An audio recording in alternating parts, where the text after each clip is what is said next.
कौन सा पद 54वें पद से 132 अधिक होगा, या वीवीआई कर सकते हैं, क्योंकि ये सब सवाल, इस टाइप के सवाल आपको बोर्ड में सीधे 5 नंबर में पूछ सकता है। तो यहाँ पे क्या करेंगे कि समांतर श्रेणी दिया हुआ है और इसका कौन सा पद 54वें पद से 132 अधिक है। जब भी कौन सा पद पूछता है तो उसको एनवा पद मानते हैं। तो यहाँ पे हम क्या करेंगे कि मान लेंगे कि प्रथम पद, क्या प्रथम पद यानी a1 बराबर हमारा कितना है 3, a2 बराबर हमारा कितना है 15 है। तो यहां से अगर हम सारवंतर निकालना चाहें, सारवंतर यानी d बराबर तो a2 माइनस a1, a2 कितना 15, a1 कितना 3, यानी कितना 12, यानी हमारा सारवंतर कितना आ गया 12, सारवंतर कितना आ गया 12। अब कौन सा पद 54वें पद से 132 अधिक है, तो हम मान लेंगे, माना कि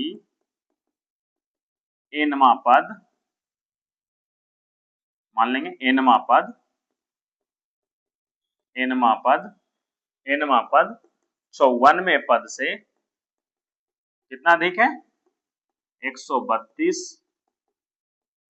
अधिक है। अब देखिए क्वेश्चन क्या क्या, एनवा पद यानी एन बराबर 54वें पद यानी कि 54वें पद से कितना अधिक है 132 अधिक है, तो 132 इसमें ऐड कर देंगे। अब सवाल होता है कि यहाँ पे कौन सा पद है, यानी कि एन का वैल्यू फाइंड करना है, तो हम लोग एन का भी फार्मूला रख देंगे, 54वें पद भी रख देंगे और 132 भी रख देंगे। अब इसको कैसे बनाएंगे, देखिए हमारा क्या क्वेश्चन था कि एनवा पद जो है वो 54वें पद से कितना अधिक है 132 अधिक है, लिख दी। इस लैंग्वेज को किसमें लिख दी, इक्वेशन फॉर्म में लिख दी। एन को क्या लिख सकते हैं a plus 1 minus into d, 54वें पद को क्या लिख सकते हैं a प्लस 53d, और ये हो गया 132, क्या हो गया 132। अब आप देखिए a इधर भी प्लस में इधर भी प्लस में कट गया, यहाँ पे n ही तो निकालना है तो n नहीं रखेंगे, लेकिन d हमको पता है, क्या है d पता है, d कितना पता है 12, तो यहाँ पे हम क्या रख देंगे 12 बराबर 53 गुने कितना 12 प्लस 132।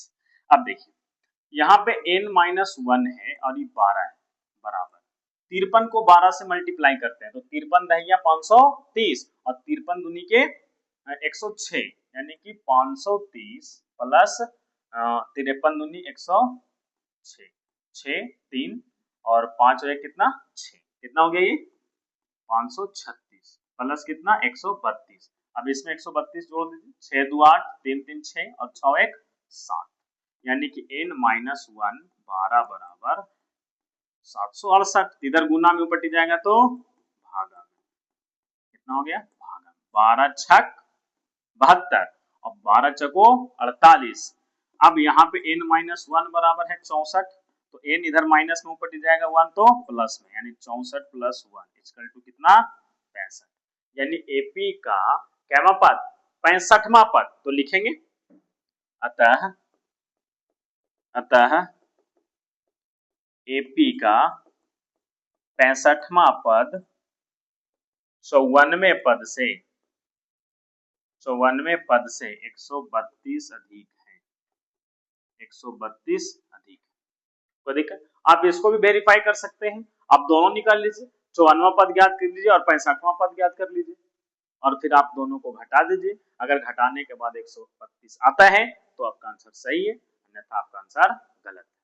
कोई दिक्कत, तो इस प्रकार के सवाल आपको बहुत सारे बोर्ड में सीधे 5 नंबर में पूछ सकते हैं, इसलिए इन सवालों को आप ध्यान से देखें, नहीं समझ में आए तो दोबारा रिपीट करके देखें, लेकिन इस सवाल को छोड़ना नहीं है, क्योंकि ये सब बोर्ड एग्जाम के लिए बहुत ही इंपॉर्टेंट क्वेश्चन माने जा सकते हैं। अब अगला सवाल देखिए, क्वेश्चन कहता है दो समांतर श्रेणियों का सारवंतर उसके 100वें पद, इसको तो आप वीवीआई कर लीजिए, इसको आप क्या कर लेना है वीवीआई, क्योंकि ये एनसीईआरटी के ऐसा सवाल है जो कई बार क्लास 10 के एग्जाम में बिहार बोर्ड में पूछा गया है, इसलिए आप इसको भूलना नहीं है, इसको आपको याद रखना है, बनाने के लिए सीखना है, और ये बहुत इजी सवाल है, बस कॉन्सेप्ट को समझना है। इसमें कहता है दो समांतर श्रेणियों का सारवंतर समान है, पहले तो कुछ है नहीं तो मान लेंगे कि माना कि एपी का प्रथम पद A1, अब आप मान लीजिए दूसरा या सारवंतर मान लीजिए, सारवंतर बराबर कितना D, सारवंतर कितना है D। अब क्वेश्चन क्या कहता है कि उनके 100वें पद का अंतर तो दो गो समांतर श्रेणी है, दो समांतर श्रेणियों का सारवंतर, मतलब एक का A1 मान लेते हैं, एक का A1 मान लेते हैं और दूसरा का यानी कि अब AP का, दूसरे AP का प्रथम पद कितना मान लेते हैं, तो प्रथम पद इसको मान लेते हैं T1, कितना मान लेते हैं T1, तो इसका भी सारवंतर मान लेते हैं। अब सारवंतर दोनों का तो सेम है, कहता है कि सारवंतर सेम है लेकिन पहला पद सेम नहीं है, लेकिन सारवंतर क्या है, सेम है, तो इसका भी सारवंतर D और इसका भी सारवंतर D मान लेंगे क्योंकि दोनों का सेम है। अब अकॉर्डिंग टू क्वेश्चन से कहता है कि उनके 100वें पद का अंतर 100 है, तो इनके 100वें पद का अंतर यानी कि अगर पहले एपी का 100वां पद निकाले तो A1 प्लस प्रथम पद प्लस 100वां पद यानी कि 99D, ठीक है, और इसका अंतर दूसरे का यानी कि T1 प्लस 99D।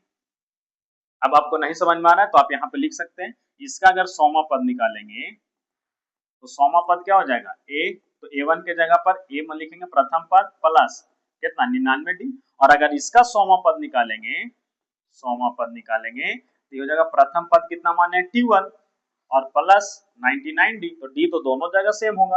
अच्छा दोनों का अंतर कितना है 100, दोनों का अंतर कितना है 100। अब आप इसको सॉल्व कीजिए, A1 plus 99D minus T1 minus plus minus 9D बराबर कितना 100, दोनों कट गया यानी कि A1 माइनस T1 बराबर कितना 100। तो कहता है कि दोनों, आप देख लीजिए 100वें पद का अंतर कितना आ गया 100, यानी कि दोनों पद के अंतरों का बीच कितना है 100 और 100वें पद के बीच का भी अंतर कितना है 100। अगर हम 1000वां पद भी निकालेंगे तो उसका भी अंतर कितना होगा 100 होगा। जैसे देखिए इसका अगर 1000वां पद निकालेंगे तो हो जाएगा A1 प्लस 99D और अंतर बोला है तो यहां से T1 प्लस 99D, लेकिन ये ब्रैकेट में हो जाएगा प्लस 99D, इसका अंतर पूछा है वाट, तो A1 का वैल्यू तो A1 हो गया प्लस 99, यहाँ पे भी 3 हो जाएगा क्योंकि 1000 है तो वो घर जाएगा, तो हो गया 99D minus T1 plus minus minus और ये हो गया 99D। अब यहाँ पे देखिए आप प्लस में माइनस में कट गया तो यहाँ पे आ गया A1 माइनस T1। अब आप देखिए A1 माइनस T1 का वैल्यू कितना है 100, यानी कह सकते हैं कि जब दोनों एपी का सारवंतर समान हो तो उनके किसी भी पद का अगर अंतर निकालेंगे तो जो एक पदों के बीच का अंतर होगा वही सभी पदों का अंतर समान होगा, यानी यहाँ पे कह सकते हैं अतः एपी के 1000वें पद का अंतर कितना होगा 100 होगा, क्या होगा 100 होगा।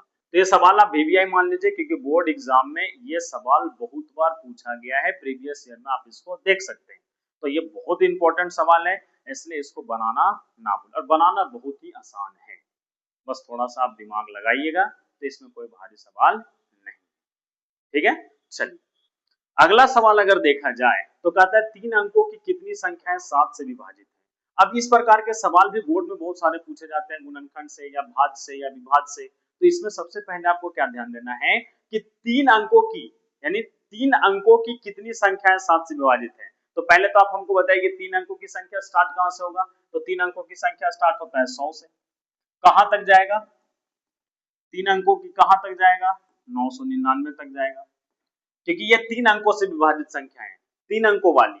अब 3 अंकों वाली क्योंकि 999 से जैसे जाएंगे 1000 हो जाएगा तो 4 अंकों वाली हो जाएगा। तो इसमें फाइंड करना है कि 7 से कितने विभाजित हैं। तो पहले तो आपको क्या करना है कि रफ में एक ऐसा तैयार करना है, इस छोटी संख्या को 7 से भाग देना, तो आप निकालेंगे 7 एकम 7 कितना बचा 3, अब ऊपर से 0 7 को 28, रिमाइंडर कितना 2। अब यहां तो या तो 2 हम घटा सकते हैं 100 में या तो जोड़ सकते हैं 5, क्योंकि अगर 2 घटेगा तो 98 होगा, 14 7 98 कट जाएगा, लेकिन यहाँ पे 3 अंकों की कितनी, तो फिर 2 अंक हो जाएगा, लेकिन हमको 3 अंक चाहिए, तो अगर 2 में कितना जोड़ दे कि 5 से घट जाएगा, 7 से कट जाएगा तो 5 जोड़ेंगे, यानी 100 में जो पहली संख्या होगा 3 अंकों की जो 7 से विभाजित होगा तो यहाँ पे लिखेंगे 3 अंकों वाली 7 से विभाज्य संख्याएं। पहला कितना हो जाएगा 105। अब 105 में 7 जोड़ेंगे तो 112, कितना हो जाएगा 112, 119, फिर 126, फिर 126। इसी प्रकार से अब अंतिम से देख लीजिए कितना है। तो अंतिम से भी निकालने के लिए हम क्या करेंगे, 999 में कितना से भाग दे देंगे 7 से। कितना से भाग देंगे 7 से। तो 7 एकम 7, 2 बचा ऊपर से 9, 7 चौको 28, 1 बचा 9 और 7 दूनी के 14, तो 19 में से 14 गया तो 5। अब हम इसमें या तो 2 जोड़ सकते हैं या तो 5 घटाएंगे। तो 2 जोड़ेंगे तो फिर 1000 से पार हो जाएगा, यानी 4 अंकों वाली संख्या हो जाएगा, इसलिए हम इसमें 5 घटाएंगे। तो जब इसमें आप 5 घटाएंगे तो अंतिम संख्या कितना हो जाएगा 994।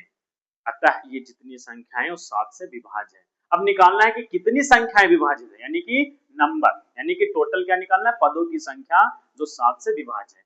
अब आप इसमें बताइए, मेन यही है, अगर आपका ये समांतर श्रेणी बन गया तो फिर सवाल में कोई दम नहीं है, फिर हमको केवल n निकालना है, पदों की संख्या निकालना है। अब यहाँ पे आप देख लीजिए प्रथम पद मान लेंगे, तो प्रथम पद a बराबर कितना हो गया 105। सार्वंतर तो आप जान ही रहे हैं कितना का गैप है, यानी d बराबर 7। कहा है अंतिम पद, तो हम लोग मान लेते हैं n बराबर होता है a प्लस, अच्छा एक चीज और यहाँ पे निकालना क्या है, पदों की संख्या। क्या निकालना है, पदों की संख्या n मान लेते हैं, कितना मान लेते हैं n। अब देखिए n बराबर क्या होता है, n बराबर आपका होगा a plus n minus 1 into D. अच्छा n मतलब अंतिम पद कितना है 9094। a का वैल्यू कितना 105, n नहीं पता है, n निकालना है, d का वैल्यू 7, d का वैल्यू कितना 7। अब देखिए इधर प्लस में पड़ गया है तो माइनस में, यानी कि 994 में से 105 घटा दीजिए और यहां बच गया n माइनस 1 इंटू 7। बहुत सारे लोग इसको गुना कर देते हैं पर हम लोग नहीं करेंगे ताकि आगे आने में सॉल्यूशन में आसानी हो जाए। अब यहाँ से 105 घटाइए, 14 में से 5 गया तो 9, यहाँ बचा 8, 8 में से 0 जाएगा तो 8 बचेगा, 9 में से 1 जाएगा तो 8 बचेगा, ये हो गया n माइनस 1 इंटू 7। अब देखिए इधर गुना में पट्टी आ गया तो भागा में, इधर बच गया n माइनस 1, काट दीजिए, 7 एकम 7, 18 बचेगा, 7 दूनी 14 और 7 सत्ते 49। यानी कि अगर हम निकालना चाहें इधर माइनस में पट आए तो प्लस में, तो 147 प्लस 1 बराबर 148। यानी कि इस एपी में कुल 148 पद हैं जो 7 से विभाजित है। जो कितना से विभाजित है 7 से विभाजित है। तो आप लिख सकते हैं लास्ट में कि अतः 3 अंकों से विभाजित 7 से विभाजित कुल संख्या कितना है 148 है। कितना है 148। कोई दिक्कत? अभी आपको 3 अंकों की पूछा है, 4 अंकों की पूछ सकता है, 2 अंकों से पूछ सकता है, 7 से विभाजित पूछ सकता है, 8 से विभाजित पूछ सकता है। तो इस प्रकार के विभाजित से सवाल आपका आते हैं। तो इसको भी आपको क्या करना है वीवीआई मान के चलना है, जो आपको एग्जाम के लिए बहुत ही ज्यादा हेल्पफुल होगा और महत्वपूर्ण होगा, क्योंकि इस प्रकार के सवाल में केवल अंक बदलते हैं, बनाने का प्रोसेस सेम होता है। कोई दिक्कत? चलिए अब आते हैं अगला सवाल पे। अगला सवाल कहता है कि 10 और 250 के बीच ये वाला चीज पकड़ के रखना है। एक होता है के बीच और एक होता है से बीच। ये दोनों सवाल को बहुत ही ऊपर नीचे बनाता है। अगर के बीच बोला, क्या बोला कि ए तथा बी के बीच, यानी कि उसमें ए शामिल नहीं होगा और बी भी शामिल नहीं होगा। लेकिन अगर पूछता है से, यानी ए से बी तक, तो उसमें ए भी शामिल होगा और बी भी शामिल होगा। इस पॉइंट को ध्यान रखना है कि अगर आपको के बीच बोलेगा, जैसे ए और बी के बीच बोल रहा है, तो इसमें ना तो ए शामिल होगा और ना ही बी शामिल होगा। जैसे हम बोले 1 से 10 के बीच में, तो 1 भी शामिल नहीं होगा और 10 भी शामिल नहीं होगा। लेकिन अगर हम बोलते हैं 1 से 10 के बीच में, तो 1 भी शामिल होगा 10 भी शामिल होगा। तो ये वाला पॉइंट ऑफ व्यू याद रखना है, के बीच और से बीच। के बीच का मतलब ना तो 10 आएगा ना ही 250 आएगा। से बीच में क्या होगा कि 10 भी आएगा और 250 भी आएगा। ठीक है, बस इसको आप लोग को ध्यान रखना है। अब देखिए, अब आप अगर ध्यान देते हैं तो इसको कैसे बनाया जाए, तो कहता है 10 और 250 के बीच में 4 के कितने गुणज मौजूद है। 4 के गुणज का मतलब है कि 4 से कटने वाली संख्याएं। तो हम 4 से पहले तो 10 से स्टार्ट होता है, कहां तक? 250 तक। तो हम तो सबसे पहला प्रथम पद ज्ञात करना कहेंगे क्योंकि एपी है। अगर पहला पद मिल गया, सारवंतर मिल गया, तो हम हर सवाल के आंसर को ढूंढ सकते हैं। तो 4 से कितने गुणज मौजूद हैं? तो आप बताइए कि 4 से अगर संख्या को काटा जाए, यानी 10 को अगर हम 4 से भाग देते हैं तो 4 दूनी के 8, बचता कितना है? 2। यानी कि 10 4 से नहीं कटेगा, 10 से ऊपर जाना है तो 12 लेंगे, यानी कि 12 पहला संख्या जो होगा वो 4 से कटेगा। तो पहला संख्या तो 12 हो गया, लेकिन अंतिम से अगर देखा जाए तो इसको 4 से 4 छक 24 कट गया, 1 बचा, और 4 दूनी के 8, यहां भी 2 बच रहा है, यहां भी क्या है? 2 बच रहा है। तो इसका मतलब कि 250 भी 4 से नहीं कटेगा। इसका मतलब यह है कि इसमें से अगर 2 घटा दिया जाए तो वह संख्या 4 से कट जाएगा, यानी अंतिम संख्या कितना हो जाएगा? 248। यानी कहने का मतलब है कि 10 और 250 के बीच 4 के गुणज कितना है? पहला में हो गया हमारा 12, 16, 20 डॉट डॉट, अब अंतिम संख्या कितना है? 248। इतना ही एपी प्राप्त होगा। अब इतना बन गया तो फिर पीछे वाला फार्मूला लगाएंगे, पीछे जैसा पैटर्न पर चलेंगे। तो कितने गुणज, यानी कि नंबर ऑफ टर्म, यानी कि इस एपी में 12 से लेकर के 248 में ऐसे कितने संख्याएं हैं या फिर कितने नंबर हैं जो 4 से विभाजित हैं। तो ठीक है, अब यहाँ पे भी हम लोग वही करेंगे, प्रथम पद मान लेंगे। प्रथम पद ए बराबर कितना? 12।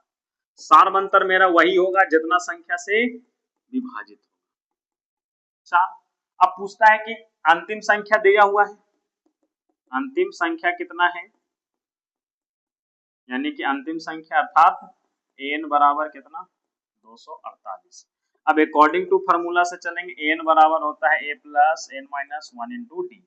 ए1 कितना? 248। ए कितना? आप देख लीजिए 12, एन माइनस डी का वैल्यू कितना है? 4। कितना है? 4। कितना है? 4। अब देखिए जब ये 4 हो गया, अब इसको 12 इधर लाके घटा देंगे तो 248 माइनस 12, इधर बच गया आपका एन माइनस 1 इंटू 4। अब इसमें 12 घटेगा तो 236 बटेगा, क्योंकि 12 दूनी 24, 12 तीन 36, 12 चौक 48, तो 12 घटा तो 36 बच रहा है, बराबर एन माइनस 1 इंटू 4। ये 4 गुना में पट जाएगा तो भागा, इधर बच गया एन माइनस 1, काटिए 4 4 पचे 20, 4 पचे 20, तो 4 पचे जब 20 हो गया तो यहाँ बचेगा कितना? 3, तो 4 नंबर फिर 36, यानी 59 एन माइनस 1, यानी एन बराबर 59 माइनस प्लस 1, क्योंकि माइनस में प्लस में, यानी एन बराबर 60। यानी कह सकते हैं कि 10 और 250 के बीच में 4 के कितने गुणज हैं? तो 4 के 60 गुणज हैं, जो 4 से पूरा पूरा विभाजित हो सकता है। कोई प्रॉब्लम नहीं? चलिए अब अगला सवाल पे आते हैं हम लोग, 15 नंबर सवाल पे। 15 नंबर सवाल जो है इसमें आपका कहता है कि n के किस मान के लिए, n के किस मान के लिए दोनों समांतर श्रेणियां, यानी कि एक समांतर श्रेणियां 63, 65, 67 है और दूसरा समांतर श्रेणियां 3, 10, 17 है। इसमें n का मान बराबर होना चाहिए, यानी कौन सा पद ऐसा है जो दोनों का बराबर होगा।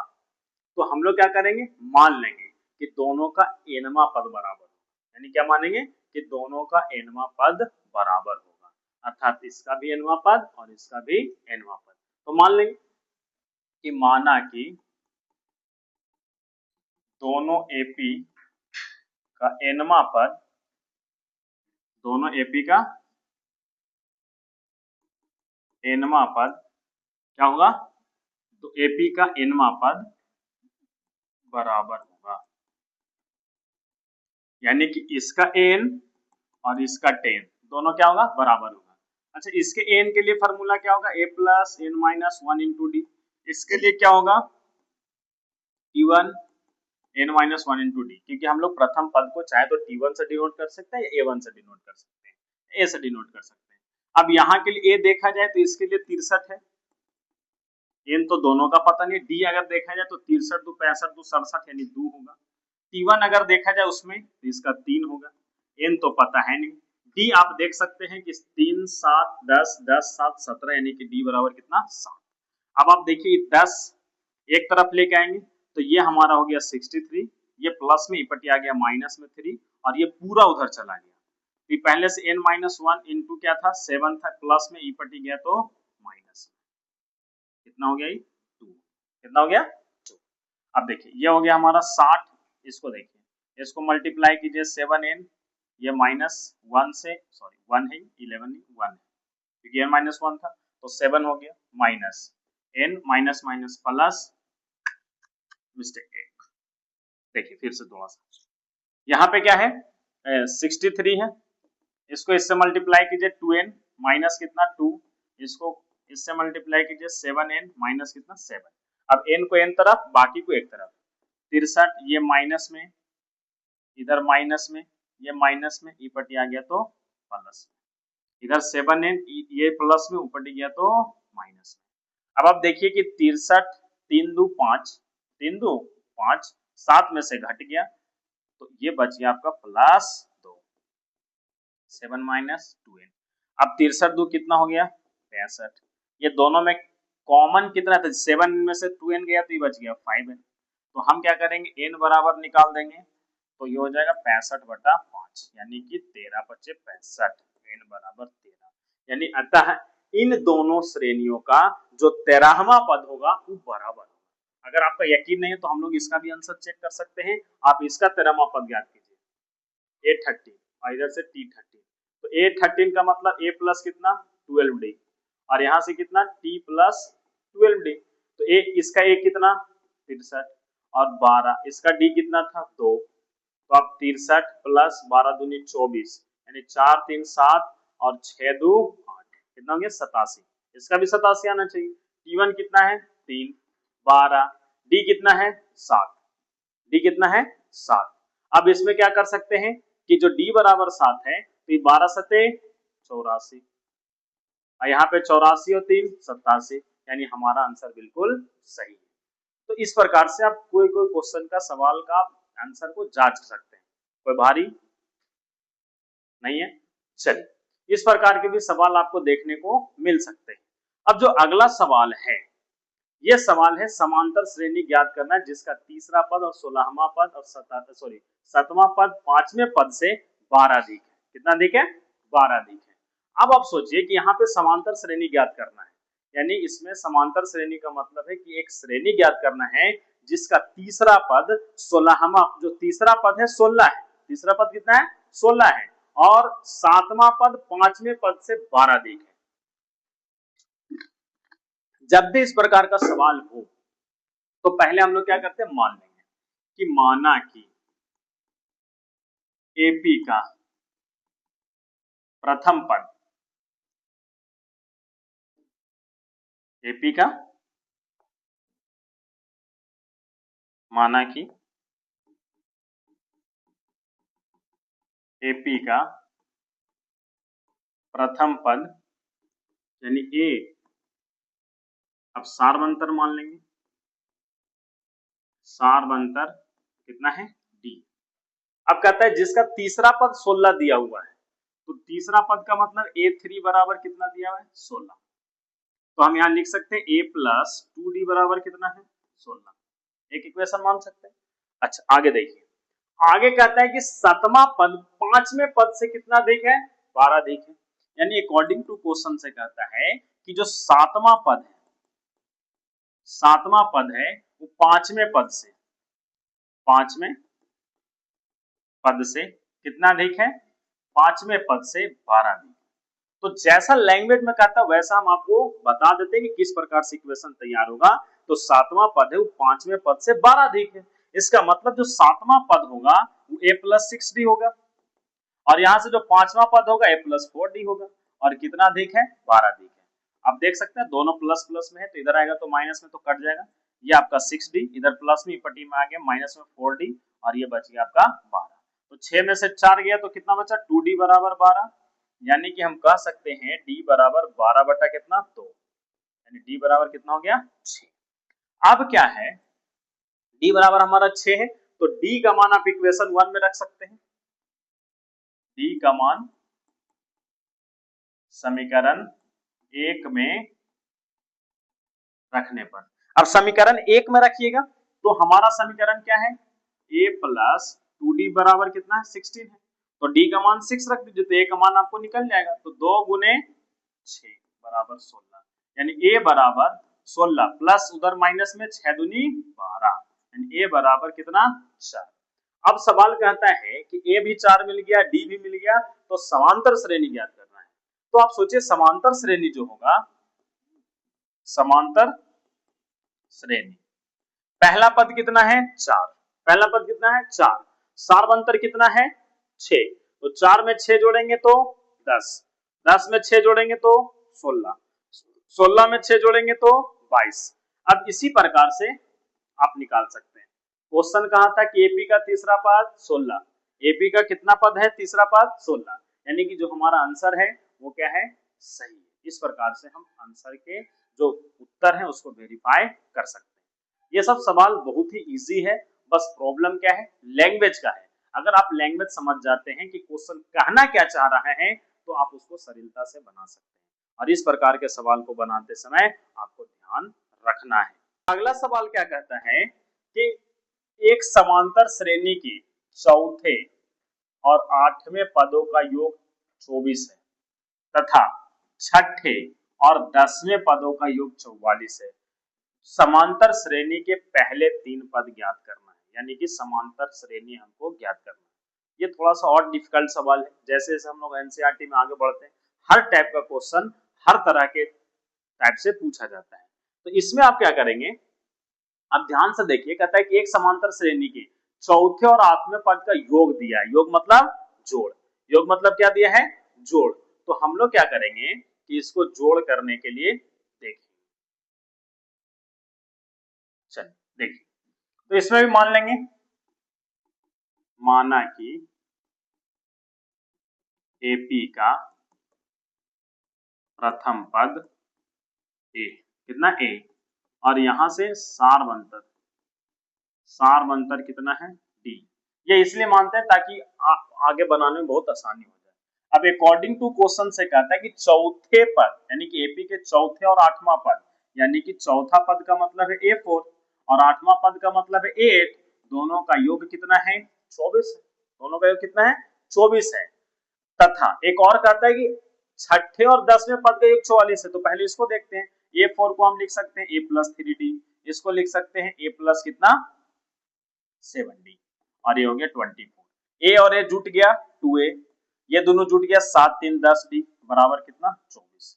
अब आप देख सकते हैं कि इसमें सब में 2 कॉमन है, सब में कितना है 2 कॉमन है, तो हम लोग 2 ले सकते हैं, तो यहाँ बच जाएगा 1, यहाँ बच जाएगा 5D और यहाँ बच गया 2 24, यानी कि 2 से कट गया, इधर कितना बच गया 12, यानी A प्लस 5D बराबर कितना हो गया 12। ये मेरा इक्वेशन कितना हो गया 1।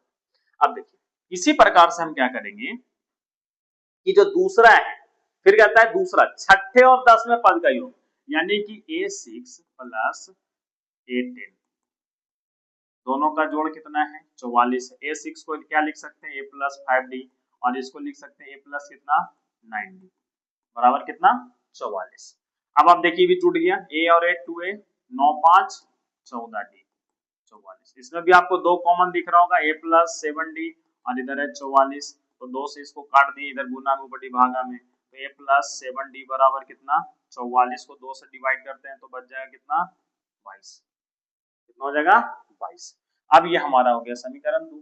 अब समीकरण 1 है, समीकरण 2 है, तो हम यहाँ से A और D का वैल्यू निकाल लेंगे, तो समीकरण 1 तथा 2 से समीकरण पहला कितना था A प्लस 5D बराबर कितना 12, और यहां से A प्लस 7D बराबर कितना 22। अब यहां से इसको माइनस करेंगे, कट गया, माइनस है तो 7 में से 5 गया तो माइनस 2D, माइनस 22 में से 12 गया तो 10D, लेकिन माइनस में माइनस माइनस कैंसिल, 2 बचे 10, यानी कि D बराबर कितना आ गया 5। D बराबर कितना आ गया 5, क्योंकि 22 में से 12 गया था तो 10 बचा था, यहाँ D से काटे 2 बचे 10, तो D बराबर कितना 10। अब D का मान कहाँ रखेंगे, इक्वेशन 1 में 2 में आप कहीं भी रख सकते हैं, तो अगर हम डी का मान इक्वेशन में रखते हैं, डी का मान समीकरण पहला में रखने पर, एक में रखने पर, मेरा पहला इक्वेशन क्या था आप देख सकते हैं कि मेरा पहला इक्वेशन था a प्लस 5d बराबर 12, a प्लस 5d बराबर कितना 12। अच्छा इसमें d का मान रखते हैं तो a d का वैल्यू कितना आया है आप देख सकते हैं, d का वैल्यू आया है 5, d का वैल्यू कितना 5 बराबर कितना है 12 है। तो a प्लस पापा 6 25, आई कितना हो गया 12। अब आप देखिए प्लस में उस साइड गया तो किसमें माइनस में, तो 12 और ये प्लस में था ऊपर टिक गया माइनस में। तो अगर आप देखते हैं तो ये 12 में से 25 जाता है तो माइनस कितना बचता है 13, कितना बचता है 13। अब आप सवाल देखिए कि जब 13 है तो d बराबर 5 है प्लस में, तो यहाँ पे जो प्रथम तीन पद है, प्रथम तीन पद आप देख सकते हैं कि प्रथम तीन पद किसका एपी का, तो लिख सकते हैं एपी का प्रथम तीन पद क्रमशः, पहला पद कितना है -13, 5 जोड़ेंगे तो 5 अगर जोड़ेंगे इसमें क्योंकि डी बराबर प्लस में है तो ये हो जाएगा -8, 8 पांच 13, फिर आप फिर और घटाएंगे तो -3, फिर और जाएंगे तब यहाँ पे हो जाएगा +2। तो हम लोग को तीन पद पूछा है तो हम लोग तीन पद लिखेंगे, चौथा पद लिखने की आवश्यकता नहीं है, यानी कि एपी के तीन पद है -13, -8 और -3। कोई दिक्कत? अब इसको आप चेक भी कर सकते हैं कि हमारा आंसर सही है या गलत है। उसको क्या करेंगे हम फुलफिल करेंगे, यहाँ पे जो कहा था कि 8वें पद का योग और इस दोनों का वैल्यू रख के देख लेते हैं कि बात सही है या गलत है। तो ए का मान कितना है तो डी का मान 5 आया था, तो डी का मान कितना 5, तो अगर डी का मान यहाँ पे 5 रखते हैं तो 5 बच्चे 25 और यहाँ ए का वैल्यू कितना आया था, ए का वैल्यू हमारा आया था -13, सॉरी -13। तो आप रख लीजिए तो a प्लस कितना था देख लीजिए मेरा आंसर सही है कि गलत है, तो a प्लस 5d बराबर 12 होना चाहिए, a प्लस 5d बराबर 12 होना चाहिए। a का मान कितना आया है -13, d का वैल्यू 5, तो आप देख लीजिए 12 आता है कि नहीं, तो 13 पापा 6 25, तो इधर भी 12 तो इधर भी 12, यानी कि मेरा आंसर क्या है सही है। इस प्रकार से हम लोग आंसर की जांच कर सकते हैं, कोई दिक्कत? तो ये सवाल जो है बहुत ही इंपॉर्टेंट सवाल है और इस प्रकार के सवाल में बिहार बोर्ड सीधे आपको 5 नंबर में पूछ सकता है, इसलिए इन सवालों को छोड़ना नहीं है, कोई दिक्कत? चलिए अगला जो सवाल है कि सुब्बो राव ने 1995 में 5,000 रुपया, इसको भी बीबीआई कर सकते हैं, ये भी आपके एग्जाम के डिस्ट्रिक्ट से बहुत इंपॉर्टेंट है। तो सुब्बे राव ने 1995 में 5,000 रुपया के वार्षिक वेतन पर काम शुरू किया और उन्हें हर साल 200 रुपया क्या हुआ कि वेतन वृद्धि मिलती थी, तो किस वर्ष उसकी आय 7,000 रुपये तक पहुंच जाएगी। देखिए सुब्बेराव को जो 1995 में पहला वेतन कितना था 5,000, हर साल कितना बढ़ रहा है 200, यानी कि जो सुब्बा राव है, सुब्बा राव को जो वार्षिक वेतन पर काम शुरू किया गया था, यानी कि सुब्बा राव का पहला वेतन जो था, पहला वेतन यानी कि ए बराबर कितना मान लेते हैं 5,000 रुपया, और प्रति वर्ष कितना बढ़ रहा है, यानी कि इसको सारबंतर मान लेते हैं, सारबंतर, यानी डी हर साल कितना इसको बढ़ रहा है 200 रुपया, कितना बढ़ रहा है 200, और किस वर्ष में यानी कि कौन से साल में 7,000 हो जाता है, यानी कि जो अंतिम वेतन है जो कितना है 7,000, कितना है 7,000। तो हम क्या करेंगे एन तो दिया हुआ है, यानी कितने साल में होना है, यानी कि टोटल नंबर निकालना है, तो एन क्या करेंगे n-1 इंटू डी, सॉरी यानी ए एन बराबर ए प्लस n-1 इंटू डी।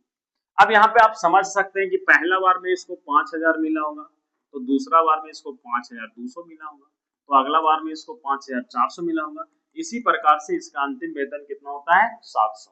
तो इसमें कितने समय लगते हैं वही हमको फाइंड आउट करना है।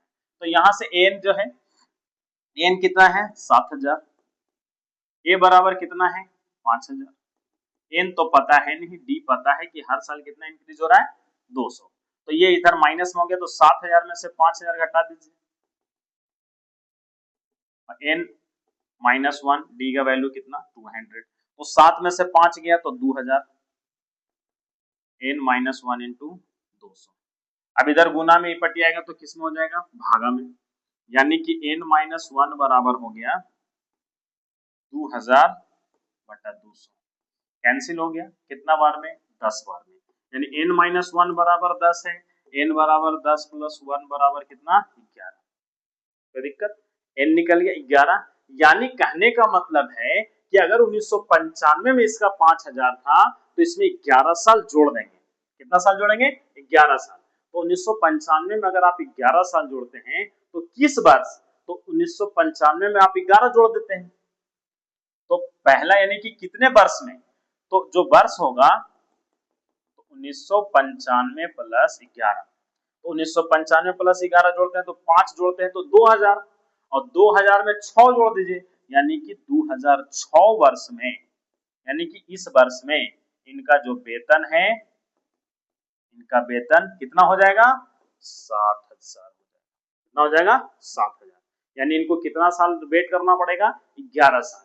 तो किस वर्ष, तो 2006 में, क्योंकि पहले 1995 में कितना मिलता था 5000, अभी 11 साल बाद अगर जोड़ेंगे तो 1995 में 5 जोड़ते हैं तो 2000, और बचता है 6 साल, तो 2000 में 6 जोड़ देते हैं तो 2006 में, यानी कि उस वर्ष में इनका वेतन कितना हो जाएगा 7000 हो जाएगा, कोई दिक्कत।